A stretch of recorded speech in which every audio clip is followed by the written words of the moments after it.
was confused. Confusion. Exactly. I think confusion is one of the issues, and depression. Everyone's depressed. In my view, depression it's a result of people coming away from God. So the more you move away from God, the more empty you feel, and the more purposeless you feel. Okay, and you've removed any national identity, you've removed any religion, you've removed any moral. Then you suddenly you have complete control over this. Everyone's in over the limbo. Yeah. masses. That's how it's done, where people are shut up through attack, attack, attack, attack. They're using. Criticism. I think Andrew Tate. They've attacked him so much. They took control of him, and now I think he's controlled opposition now. So France went back to the US and said, right, we want our Gold. gold back. Yeah. So got gold back. Somebody else went back, want our gold back. Suddenly they went into panic. They realized they didn't have enough gold to Give back back. up the number of dollars they printed. Yeah. What people don't realize is every single pound, every single dollar that is in circulation is debt. Just debt. Yeah. Debt. But who we in debt to? The world's in debt. But who the world in debt to?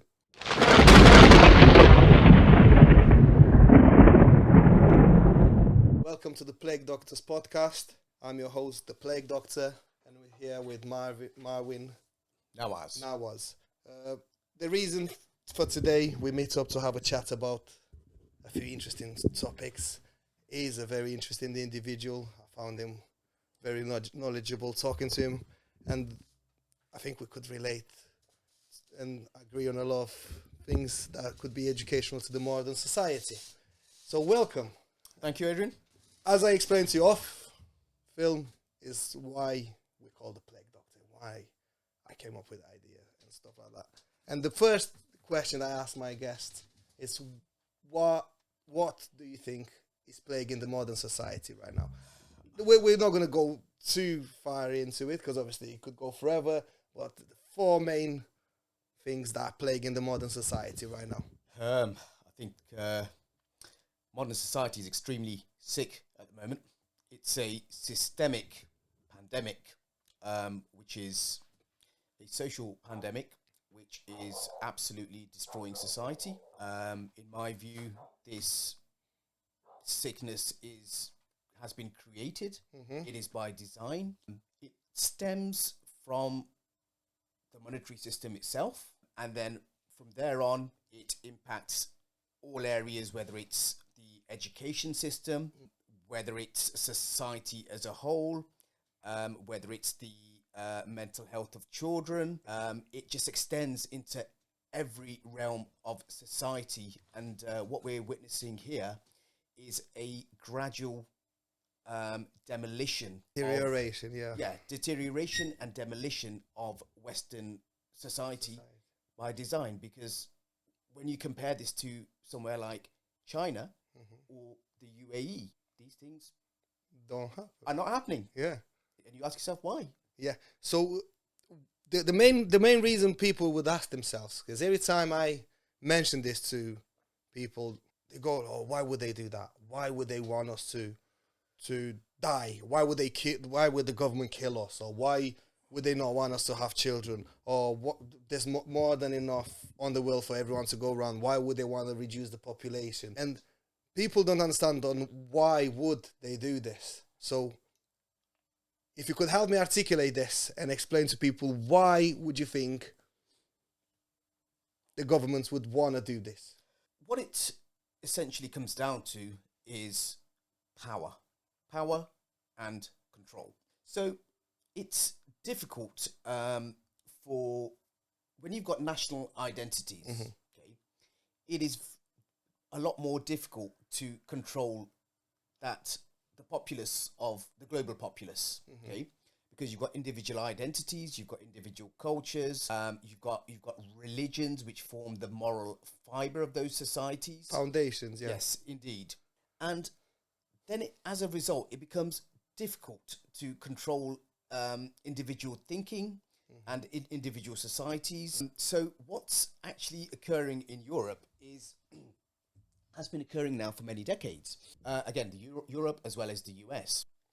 and it originally stemmed from the from Marxism and Karl Marx, which the original Marxism was more economic based. Yeah. But after that failed and the revolution didn't occur as had been expected, it moved from economic Marxism to what we now see as cultural Marxism, and it stemmed from the Frankfurt School, which was founded in Germany in 1923.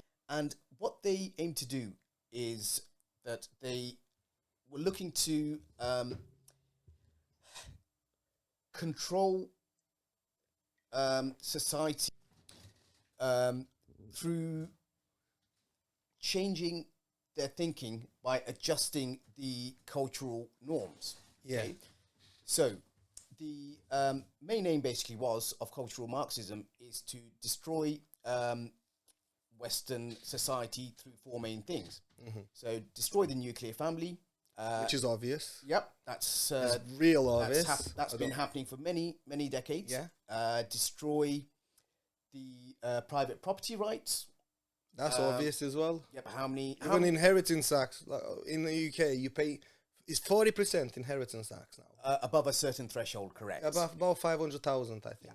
In terms of private property rights, there's something more glaringly obvious than that. How many of the generation growing up will be able to afford to buy a house? How many they even know how to? That's the matter, because the school doesn't teach you how to No. buy property and how mortgage rates work and how Indeed. interest rates work. They don't teach you none of that. So as soon as you left school, you won't even have an idea how to. Yeah. Never mind affording. Well, the how to is going to be go get a mortgage, what you've been brainwashed into, and then pay off and then die and then children pay 40%. Yeah, over and over and over again. Yeah, over and over again. Destruction of private property rights, destruction of the nuclear family, destruction of religion, which in Europe and the US, it's not far away now. Yes, if not already there. And then finally, the destruction of the nation. And once the destruction of the nation has occurred, now suddenly, and in terms of destruction of the nation, you've got obviously the mass immigration, diluting what is a nation's identity, the culture, what it is anymore. Nobody knows anymore. Okay, now everyone's confused. Confusion. I think confusion is one of the issues, and depression. Everyone's depressed. In my view, I don't believe in depression as people see it. I know it exists. I have people, but in my view, depression, it's a result of people coming away from God. So the more you move away from God, the more empty you feel, and the more purposeless you feel, and the more useless you feel. It's like you detach yourself from the planet or from the, let's say, satellite.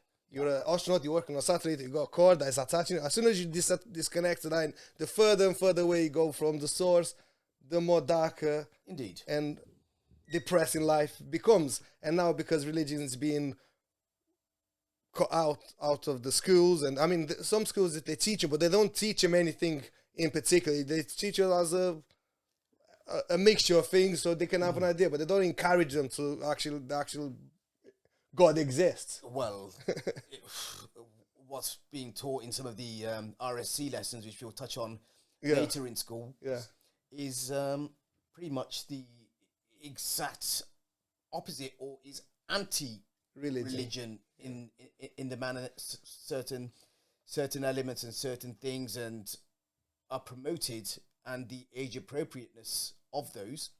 But that's something we can touch in more detail a little later. So kind of linking all of that back together to your original question.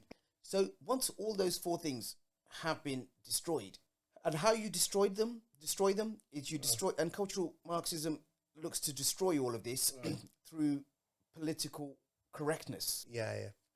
And where the political correctness element of it comes in is you control the language. Okay, and you control the words in society. So anything, those four things that are defined for you. So the religion, the nation, private property, and the nuclear family. So essentially anything that criticizes and destroys any of those elements Yeah.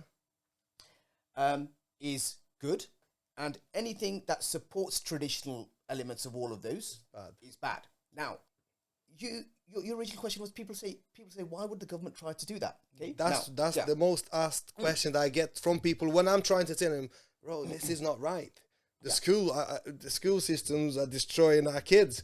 The depression that is in our children is not normal. Children should not be depressed. Indeed. And they say, oh, it's all because of the gadgets. Not because of the gadgets.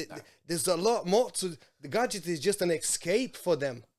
They're locked in. If you take the gadgets away from them, they're just locked in a house, bound to be losing. Indeed. The plot. Do you know what I mean? Yeah. So yeah. What?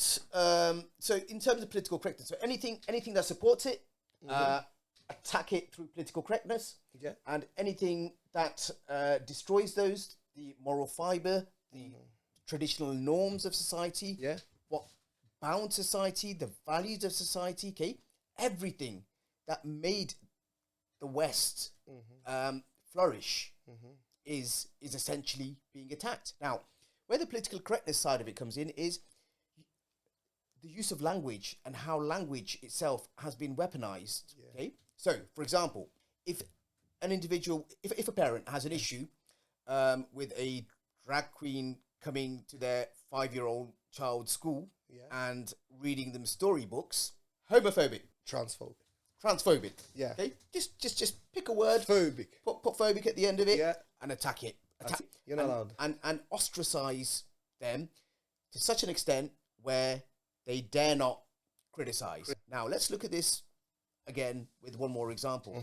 Public humiliation. That's the main thing. Or bad person criticizes us. And then other people who are sitting there, other parents sitting there watching, they're too scared to say anything. They're probably thinking the same thing. Yeah, but they're scared to say. They're scared to say something. And I've experienced that recently myself at my children's school. The moment I spoke up, everybody suddenly, all the other parents suddenly had the courage to speak up. Next day, for my daughter's one, I was isolated from the other parents. Yeah. Because he's the ringleader, keep him out. Keep him out. Yeah, it's making people think a little bit. Exactly. So, the second example I'm going to give you is, let's look at Andrew Tate. Yeah. Everything that he generally says, the overall message is supportive of all those 4 pillars that I've described. Improve yourself, religion, he talks private property, build yourself up, and he talks about depression as well, okay? Yeah. And he has been attacked. Misogynist, again, weaponization of words, misogynist, etc., etc. So that's how it's done, where people are shut up through attack. They're using. I think Andrew Tate. They've attacked him so much. They took control of him, and now I think he's controlled opposition now. I think they turned him from someone that had the balls to say something into control opposition. Because I genuinely think he's not got the. I'm not. I don't believe that he's become controlled opposition. I still believe that Andrew Tate myself. I believe he's genuine. I think over time, what he's kind of come to the conclusion that, look, for me to stay or exist still, I've got to be a bit more careful in my use of language. Okay. So his message is still the same. I don't believe his message has changed in any way. He's just changed the manner in which he speaks. Okay? He's a little less brash, and in the manner that he speaks now, you can't suddenly take a 10-second clip from that and then paint it as misogynist, transphobic, homophobic. All right, so he's upped his game a little bit, I think. Exactly. I think that's what it is. So that's how political correctness is basically used in order to weaponize language and change the reality. So when things, and the other thing that occurs is the institutions, again, education institutions, whether it's supermarkets, whether it's the media, everywhere, okay? So if you are able to repeat a certain message over and over and over again, okay? And for example, let's say that message is this whole gender identity and the 100ers. Okay, let's use that as an example. Now you go back 20 years. If anybody said that to somebody, they look at them and say, "This person is mentally ill." Okay. Yeah. We've gone from 20 years, not even 20 years, 10 years. Yeah. Okay, 10 years from this somebody laughing at them to now everybody laughing at you if you don't. Yeah. Exactly. And they're with 500 different pronouns and stuff. Yeah. Okay. And these are often very clever, educated people. Okay. Yeah. And you're thinking, how has that happened? How has that occurred? And how it's occurred is if that message is repeated over and over and over again, whether it's in the media, whether it's in schools, and then anybody who questions that message, okay, is then ostracized through the weaponized language, then over a period of time, it just becomes a normality. You become desensitized to it, and you just accept it. It is what it is. It becomes accepted. Now, what's happened here is the perception and understanding of what is real and what is true has changed. Yeah, they change the norm of what once used to be normal, looked at normal, and they create a different norm for normal. It's the creation of a different norm for normal. Different norm for normal, because there's no such thing as normal, but the norm for normal is changed drastically to a point where it affects society like really bad. I think it's I agree with you. You're absolutely spot on. And the actual there was a doctor. I think he was a doctor, but he introduced the concept of the Overton window. Okay, what's the concept of the Overton window? So the Overton window basically says that over time you can change what is deemed acceptable to any society at any given point in time. Yeah, if you slowly picking at it, So the Overton window, where such things, the whole 500 different genders 10 years ago was laughable. Yeah. The Overton window has now shifted 10 years later, where this has now become the norm. The norm, yeah. Now, what's happened here is the control of what is now the truth. If the truth is what any one individual considers is the truth, or the objective truth, becomes controlled by what is fed to people through their culture, then they no longer know what is true. Yeah, they don't know what is true or not true. If somebody is prepared to believe that person can wake up today and be a man, but on Wednesday he can be a woman, but on Friday he can be a penguin. Yeah. Now, whatever. Yeah, if they can believe that, then they've completely detached. Yeah. So when people or a society no longer know what the objective truth is, 2 + 2 is 4. Okay. Yeah. You can't change that. 2 + 2 is 4. Yeah. Okay. But where a society starts believing that 2 + 2 is 7, then the people who control, that media, the people who control that culture, then suddenly control that whole society. Okay. Yeah. And that then comes back and links back to your overall question. Why would they do that? Because when you break down and control culture and you control thinking, you control minds, and you've removed any national identity, you've removed any religion, you've removed any moral, then suddenly you have complete control over this. Everyone's in limbo. The masses, everyone's in limbo. And it's easier to tame a whole load of people than it is to tame individual nations with individual cultures, beliefs, and everything. Yeah. So that is why they would. So that was very, very in-depth explanation to that. I'm still digesting it. Do you know what I mean? That's why I've had to take a bit of a pause to let it sink in. It's the same. Yeah, that's what is the same with financial education and everything in schools. When I was a kid, obviously I grew up in a communist country. I'm from Romania. And when I was in school, nothing was taught about financial education. It was just job in an industry, which to a certain extent I get why they had to do this to keep on going the building blocks of society.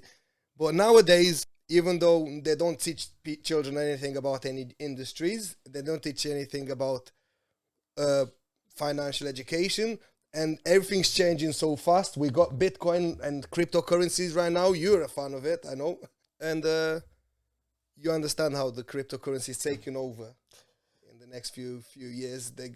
If you don't know about normal financial things and like normal currency, you won't be able to understand what crypto does and the impact it's going to have in future. So I think that's a good thing that people need to come to terms with. Not with the shit coins that just pop up and just rip people off. And you know what I mean, talking about the real blockchain. Yeah, I think we may be slightly different on that in terms of, for me, I'm a huge fan of Bitcoin. Yeah, just Bitcoin. Just Bitcoin only. All other cryptocurrency. Some of it, I genuinely believe, has a lot of... It is going to change how things work. The technology itself is extremely good. However, in terms of the actual tokenization of things, for example, Ethereum or Solana, people buying the tokens, I don't personally see any value in that. You don't see value in them. No, only Bitcoin. Only Bitcoin, yes, and I can explain as to why that's the case. Right, and I'm interested to know. Yeah, and it kind of links back to your point in terms of financial education of children. Now, I forgot who originally had said this, but what they'd said was that if the masses understood how the monetary system actually works, there would be riots burning banks down the next morning.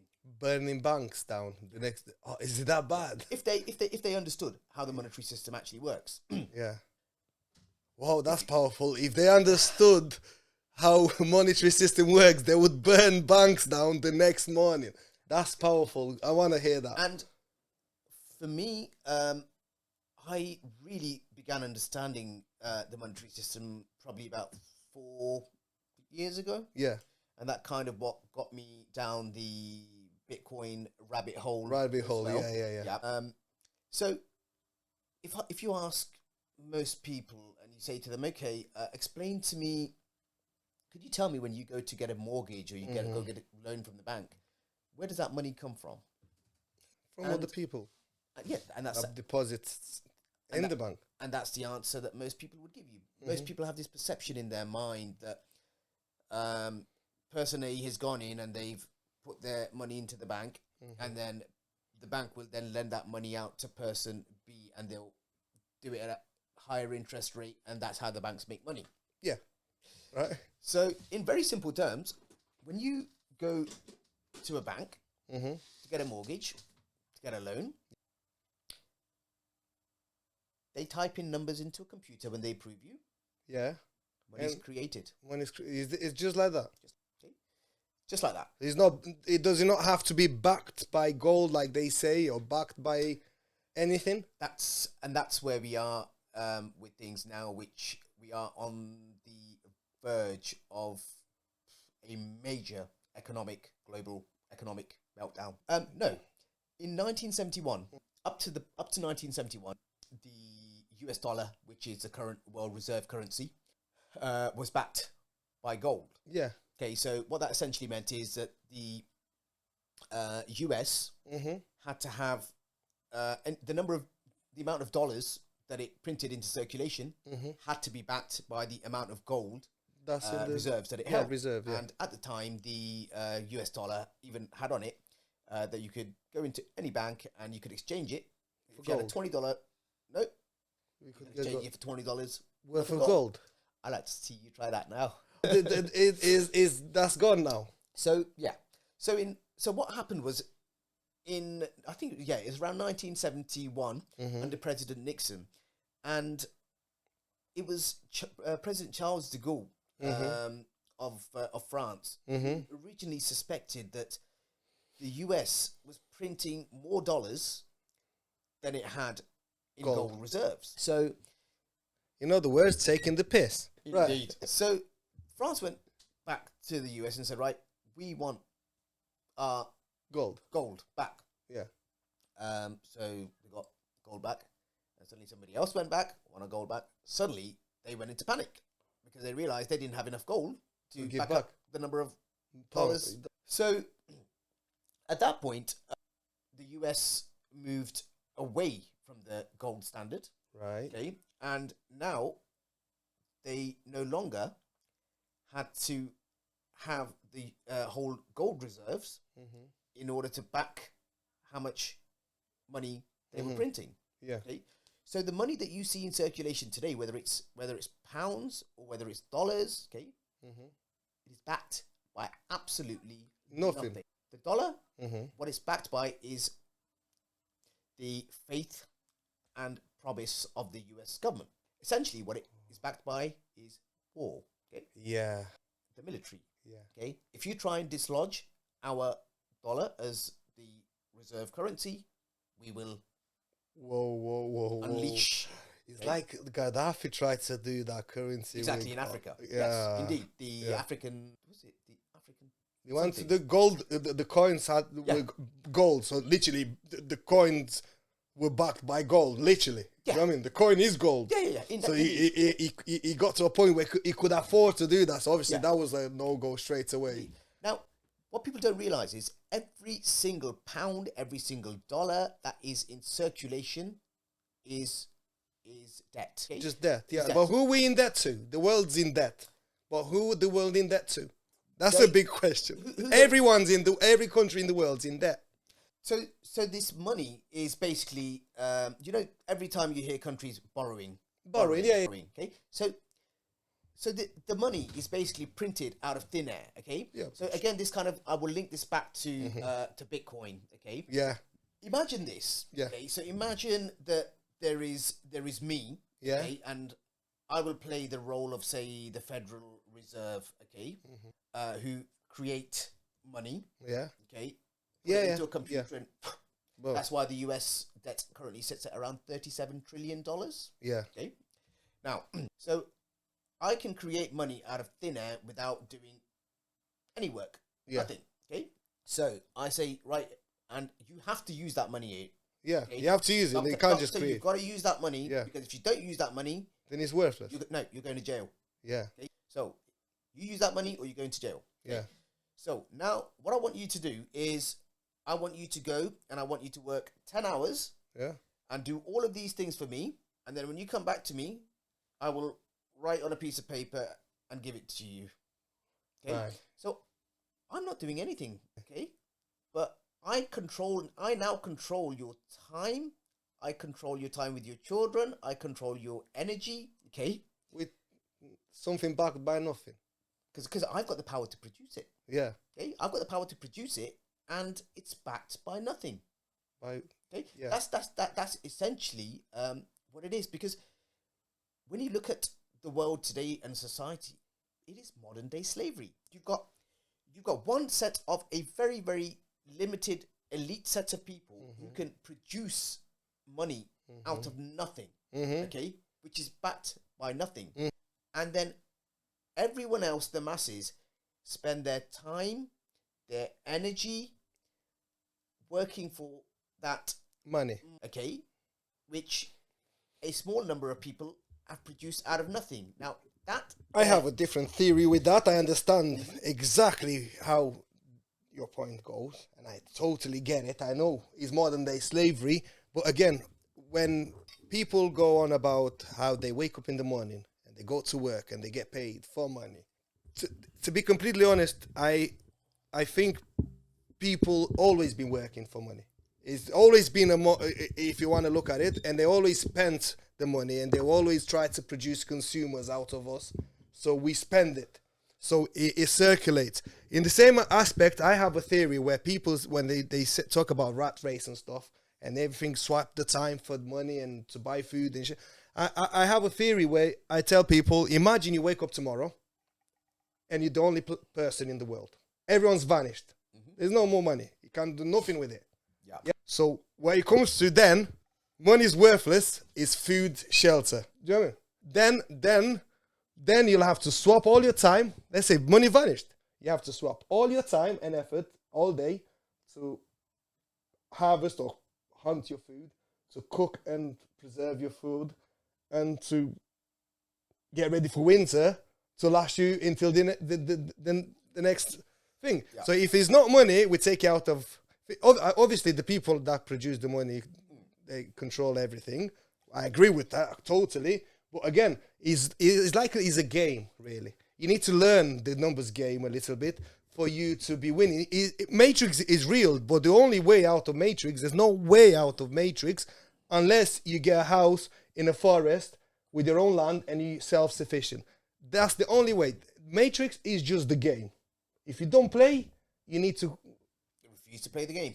You refuse to play the game. But again, to not play, that means to detach from society. Like we got the monks or the people that live in monasteries, that they have a big monastery, they all live there, like in Romania. They're not in the Matrix. Well, here's a question for you. Mm-hmm. You state isolate from society. Society is the game. Yeah, but what if too many isolate from what was the society and too many change their thinking? And for us to get together, we will have to create a new game with new rules. But we'll still be in a game. For society to work, it has to be a game with some rules. There need to be rules. I completely agree with you. A game with some rules. Let's say I buy my own village. I've been thinking about this sometimes. I buy my own village. Because I'm thinking maybe in future I'll buy my own village. Because I really wanted a few years ago, wanted to buy some land in Africa to create a wellness village. But that was just an idea. Now I was thinking to buy a village, to create my own village. In my village, I will create some rules. You can't just come in and not do anything. And the rules has to be structured. And do you know what I mean? The same as society. I don't like the society's rules at the moment, but I think if as a whole we can create a new whole consciousness to create new rules that is more fair, then that would be a good idea, other than everyone trying to get out. I agree with you. What you're describing there is essentially a utopia. Utopia, rat utopia. Have you heard? Have you looked at the? Yeah. That's what happens right now. Everything's too easy. Money. The reason why inflation is so high is because the number of people that actually produce food and shelter, that work on these industries of food, shelter, building, they're dying off. Builders, for example, they're being replaced 1 to 10 that retire. And in the next 25 years, the most expensive thing will be the skill of a person to actually grow food and produce shelter and build it. Because people don't want to do that. It's all being attracted, everybody's attracted to this glamorous type of lifestyle and easy money. But the easier the money, the inflation will go higher. You'll be able to, it'll get to a point where you'll pay $100 for or £100 for a bag of potatoes because nobody was gonna. Oh yeah, but then what is the value of the $100? £100. A question. Often we hear in the news around us in the papers. Oh, inflation is that because of this. Inflation is because of climate printing change. Money and lack of the is a pyramid. The pyramid is not random. The bottom pyramid. In communist societies, which I don't agree with communism, but in communists, the way that communism worked, even Romania when it was communist, was, I don't know if it was the only country in black in Europe, but I think it was close to not having any debt because they weren't importing anything, they were exporting, but they were focusing a lot on the bottom shelf of the pyramid. Food necessities. So they were producing loads of food. Agriculture was being the building. So they're the main things to sustain all this growth. But if you overload the middle of the pyramid with everyone wanting, consume, society, and then but the production is not feeded. That's why you have the workshops and the sweatshops in China, because they killing them people to produce to a need of people that are greedy to just consume, but no one wants to work to produce. Indeed, and that's why the Chinese economy is doing so well. At the moment, before they're gonna turn it around, because obviously we producing more than we consuming more than what we producing. Oh yeah. Now throw something else in there to maybe expand on your Yeah, on what you've I'm just happy explained. to Now, understand. as you've rightly pointed out, Hmm. inflation is caused by money printing. That's it. Okay. Money printing and not producing enough at the And bottom shelf. I will address that. Okay.